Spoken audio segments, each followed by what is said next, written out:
La historia del pastor. Por Washington Gladden. Rubén y su hermano James ocuparán nuestros lugares. Durante la primera vigilia, el anciano y el niño cuidarán las ovejas. Toma tu consuelo. Me acostaré aquí a tus pies. De vez en cuando correré para ver si las ovejas deambulan, y eso me calentará, si tengo frío. ¿Tu padre? Nunca. Abuelo. Muchas veces le he rogado que me dejara venir, pero él me decía que debía esperar hasta los 12 años. En la última luna llena fue mi cumpleaños y hoy, cuando regresó de Belén a los rebaños, me trajo con él. Con miedo. Pero esta noche del año la he pasado en estas colinas durante tantos años, y siempre la pasaré mientras tenga fuerzas para caminar tan lejos. ¿Tu padre también era pastor? Sí, y todos sus hijos. Sus padres antes que él durante muchas generaciones.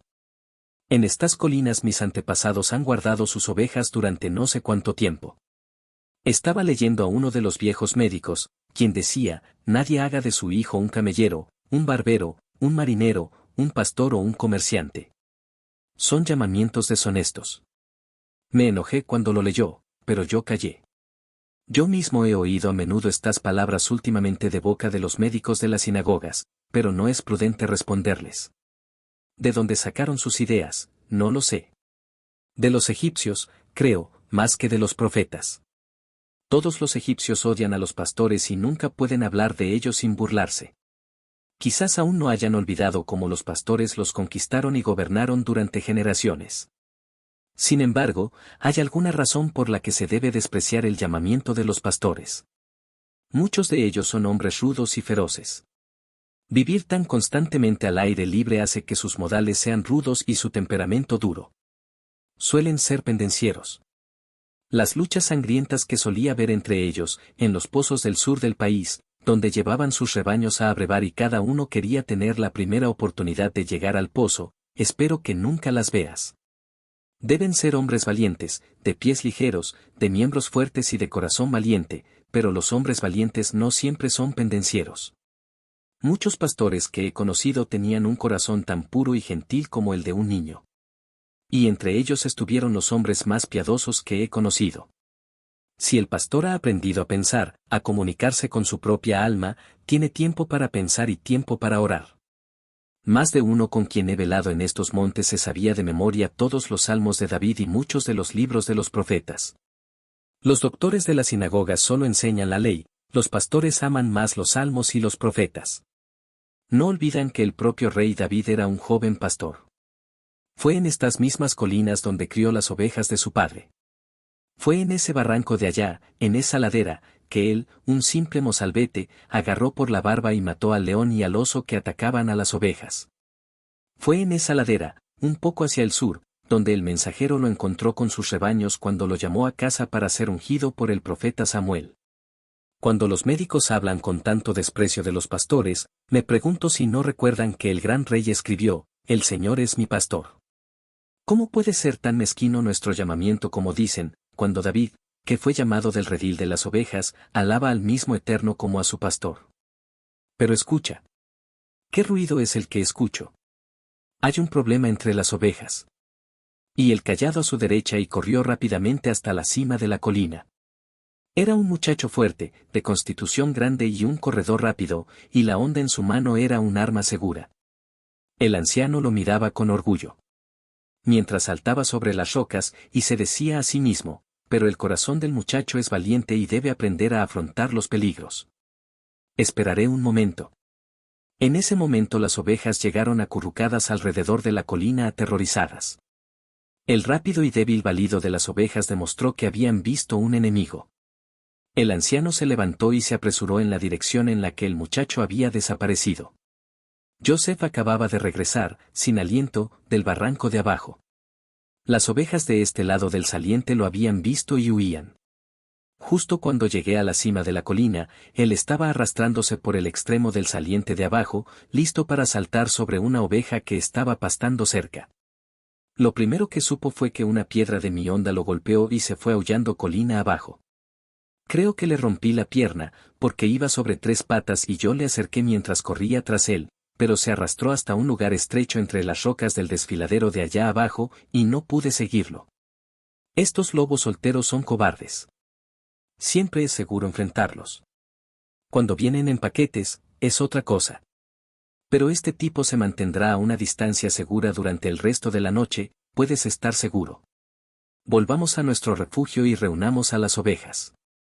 Pasaron varios minutos antes de que Stephanus y Joseph pudieran recoger las ovejas que el lobo había dispersado, pero finalmente, con la ayuda del perro, que no era un ejemplar muy valiente, y que había huido cuando vio venir al lobo, lograron llevarlos a un lugar seguro, y luego, con la sangre acelerada por la aventura, volvieron a sentarse bajo la roca que sobresalía.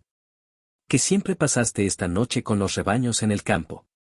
¿Por qué esta noche? Preguntó el niño. ¿No sabes, muchacho, que esta es la noche del año en que nació el Señor Cristo? Oh. ¿Sí y estuviste con las ovejas esa noche? Se apresuró a acosar al anciano con sus ansiosas preguntas. Esteban se envolvió en su capa de pastor, se inclinó un poco hacia adelante y miró las silenciosas colinas iluminadas por la luna, y luego hacia el cielo. Había estado 2 años en el campo con mi padre y había probado plenamente las dificultades y los peligros de la vida del pastor. Oseas, hijo de Juan, vecino y pariente nuestro. Ese año, como este año y con frecuencia, llegó en pleno invierno una estación seca y cálida entre las lluvias tempranas y las tardías. Habíamos expulsado a nuestros rebaños de Belén y estábamos de noche al abrigo de la torre en la ladera de la colina, velando y durmiendo de 2 en 2. Mi padre y yo solíamos hacer las primeras guardias. A medianoche llamábamos a Santiago y Oseas y ellos velaban hasta la mañana. Pero esa noche, cuando se puso el sol y salieron las estrellas, estábamos sentados aquí, en esta ladera, hablando de los problemas de Israel y de las promesas de liberación pronunciadas por los profetas. Y Jacobo y Oseas hacían preguntas a mi padre. Y él las contestaba, porque era mayor que ellos, y todo el pueblo de Belén lo reverenciaba como a un hombre sabio y devoto. Algunos incluso dijeron que, si el pueblo de Israel no hubiera dejado de buscar profetas, lo habrían considerado profeta. Recuerdo bien que, cuando se levantaba en la sinagoga, parecía como si alguna sabiduría de lo alto tocara sus labios. Y hablaba con tanta esperanza y valentía de la luz que aún debería brillar en nuestras tinieblas y de la ayuda que debería. Sin embargo, levántate, Judá, para que los rostros del pueblo brillen con gozosa expectación. ¿Vio que le recordaba al patriarca del que estaba hablando? Pronto continuó. Pero deberían haber oído a mi padre hablar aquí de noche, bajo las estrellas. Fue aquí, en estas colinas donde el pastor real solía cantar, donde se le soltó la lengua y pronunció palabras maravillosas. Así fue aquella noche, hace 50 años. Lo recuerdo como si fuera ayer. Mi padre se sentó en este mismo nicho, donde estoy sentado ahora. Santiago y Oseas estaban a cada lado de él. Yo estaba a sus pies, como tú ahora estás a los míos. Sus rostros se iluminaron y el temblor de un sentimiento profundo estaba en sus voces mientras hablaban juntos, y los otros 2 se habían quedado allí 3 o 4 horas después de que se pusiera el sol. No era una noche de luna como esta, pero todas las estrellas estaban afuera y todos los vientos estaban en calma. De repente se iluminó, más claro que la luna, y más brillante, y cuando volví la cara en la dirección en la que miraban los demás, vi, de pie allí en ese lugar llano, una figura majestuosa y hermosa más allá de todo el poder de las palabras. Fijados en ese rostro maravilloso, en esos ojos claros y brillantes, en esa frente que parecía brillar con la pureza del alma interior. No era una sonrisa lo que iluminaba ese rostro. Era algo demasiado noble y exaltado para llamarlo ese nombre.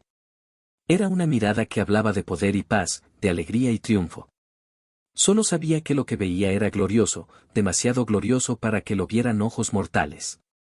Sin embargo, mientras miraba, y en mucho menos tiempo del que me he tomado ahora para contarles lo que vi, lo terrible de la mirada comenzó a desaparecer, la dulzura y la gracia del alma brillaron, y casi había dejado de temblar. Antes de que el ángel abriera su boca.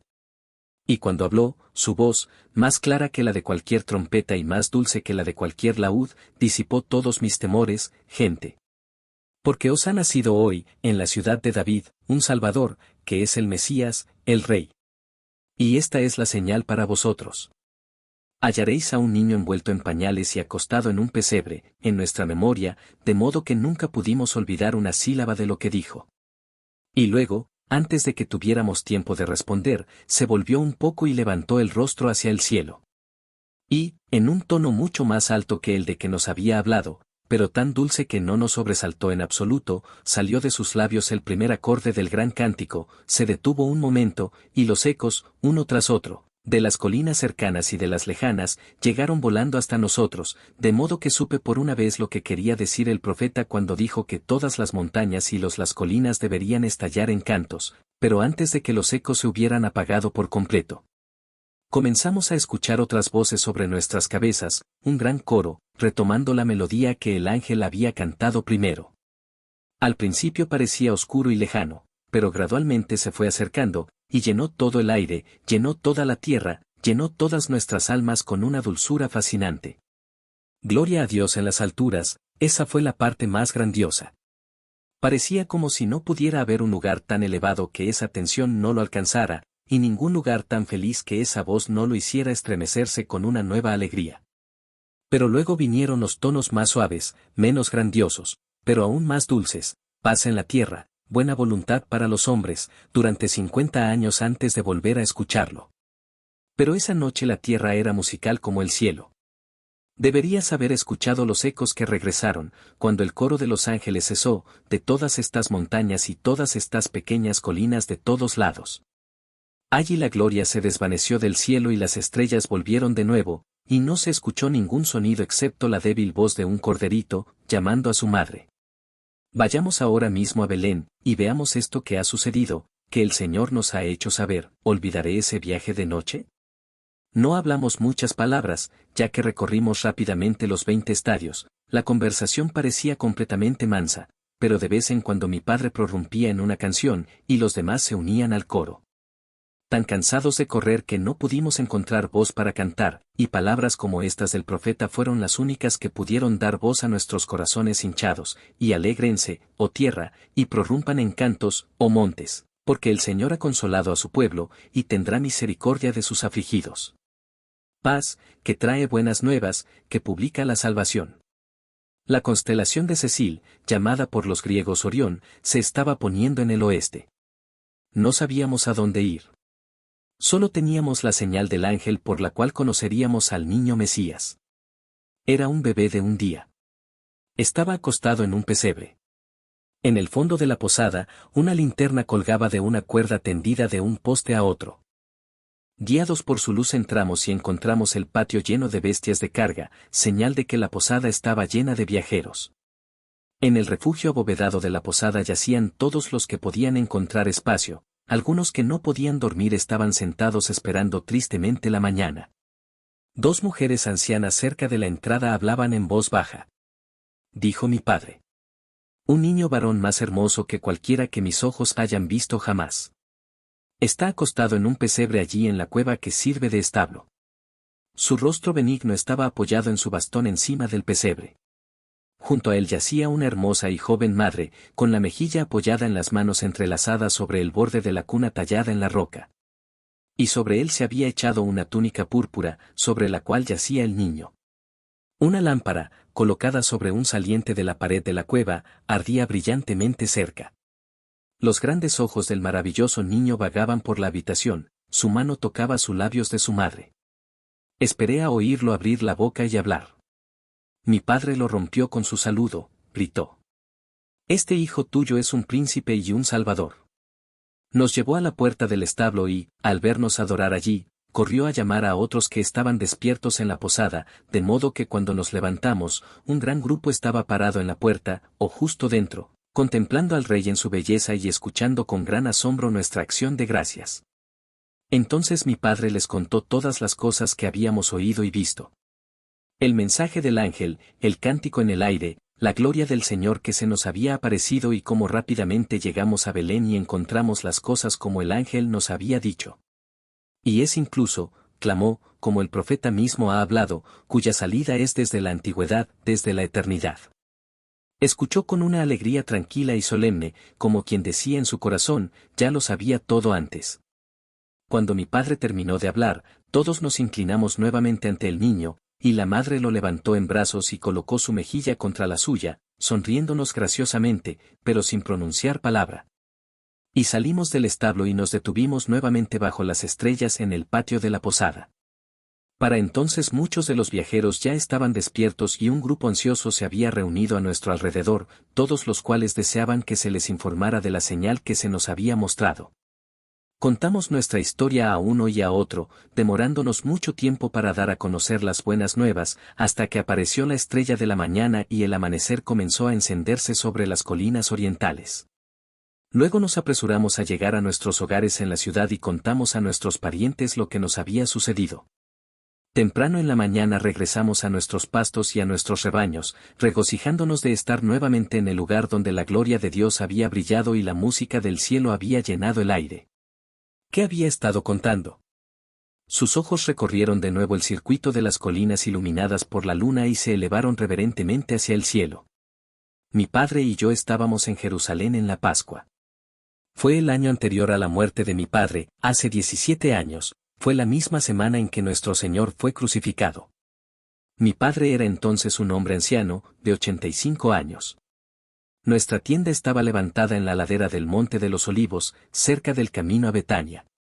Una mañana, mientras estábamos sentados allí, se escuchó un gran ruido de gritos, y luego vimos a uno montado en un asno, seguido por una gran compañía, gritando. Al acercarnos, les oímos decir que era Jesús de Nazaret, y cuando vimos su rostro, supimos que era él, por sus maravillosos ojos, aunque era el rostro de un hombre barbudo, y no el de un niño, y estaba muy pálido y triste. Cuando se acercó a nuestra tienda, la ciudad apareció plenamente ante su vista, con sus techos dorados y pináculos de mármol, brillando bajo el sol de la mañana. De repente se detuvo en el camino y lo escuchamos llorar en voz alta, aunque no pudimos escuchar sus palabras de lamento. La multitud también se detuvo cuando lo hicimos, y los aplausos cesaron, y algunos de los que estaban más cerca de él también lloraron, aunque nadie parecía saber qué había causado su dolor.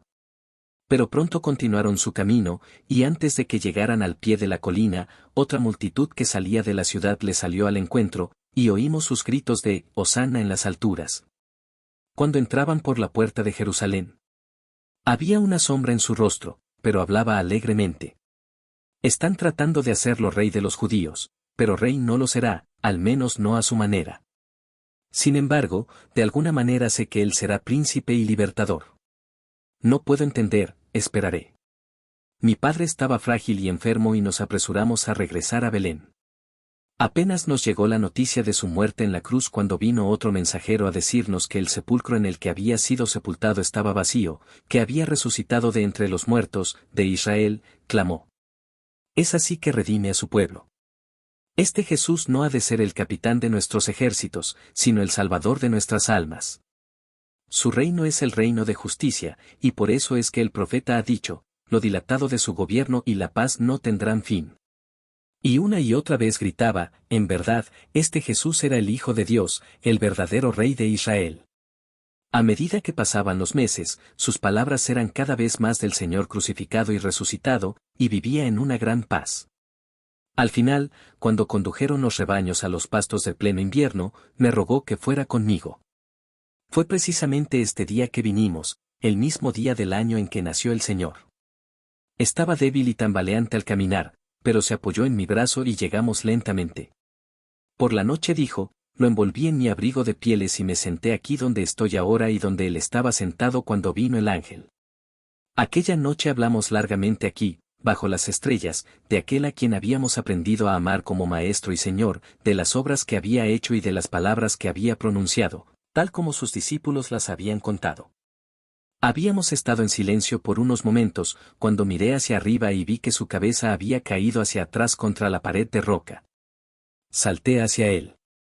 Tenía los ojos cerrados, pero sus labios se movían. Puse mi oído en su boca y solo le oí decir, paz en la tierra. Buena voluntad. Fueron sus últimas palabras. Había ido más allá de la luz de nuestras estrellas, al país donde siempre brilla la luz, la gloria que cayó esa noche, hace 50 años. Sobre estas colinas de Belén se levantó. Es medianoche. Llamemos a tu padre y a su hermano. El viejo y el niño han mantenido su guardia y ahora es tiempo de descansar. Gracias por acompañarnos en la historia del pastor. Por Washington Gladden. Esperamos que haya disfrutado esta historia y, si lo hizo, considere darle me gusta, comentar, compartir y suscribirse.